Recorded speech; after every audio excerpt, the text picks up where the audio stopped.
it's Matt. Hope you're having an amazing day. So I believe that every human being deserves to be happy.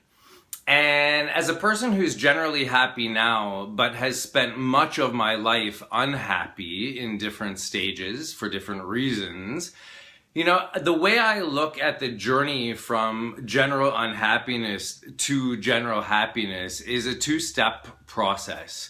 The first step is really loving the person that you are right now.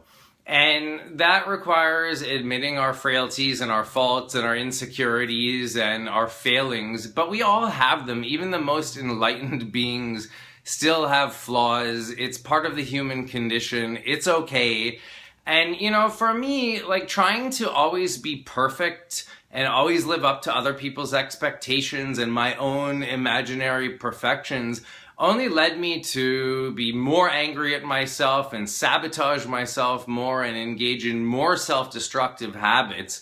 And so it's totally counterproductive. We beat ourselves up for not being perfect, and then in the process of beating ourselves up, we get worse and worse and more unhappy and miserable, and the circle just continues in perpetuity.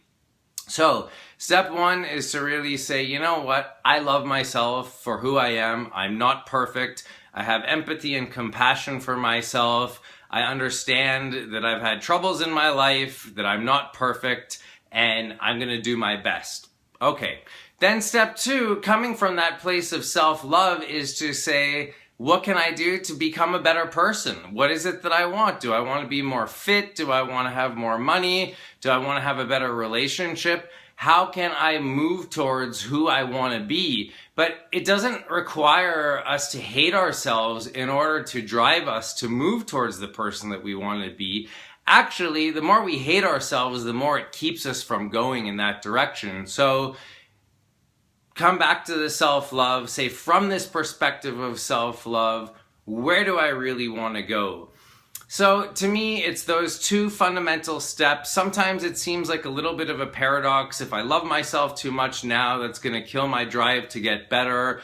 Or if I'm always focused on becoming better, it means I don't love myself now. But I actually feel like they go together. You need to love yourself now, to give yourself the motivation to become a better person.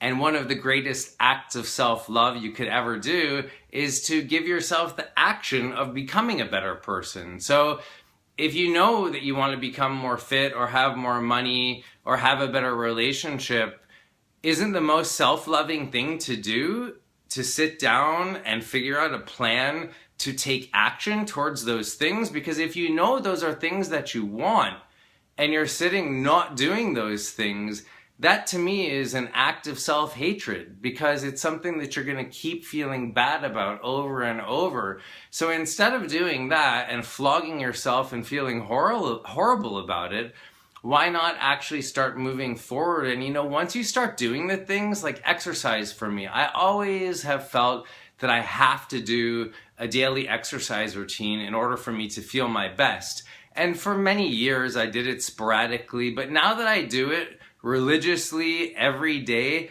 I feel so happy that I give that to myself. And it puts my day into a successful and happy mode every single morning, because it starts off with the success because I'm doing something that I know is good for me. So it doesn't need to be big grandiose things, but sit down and think about, how are you hating on yourself now? And what are the things that you could do to move towards your goals? I hope that's helpful. Send me a message on Facebook or at the email address below, and have a great day. Bye.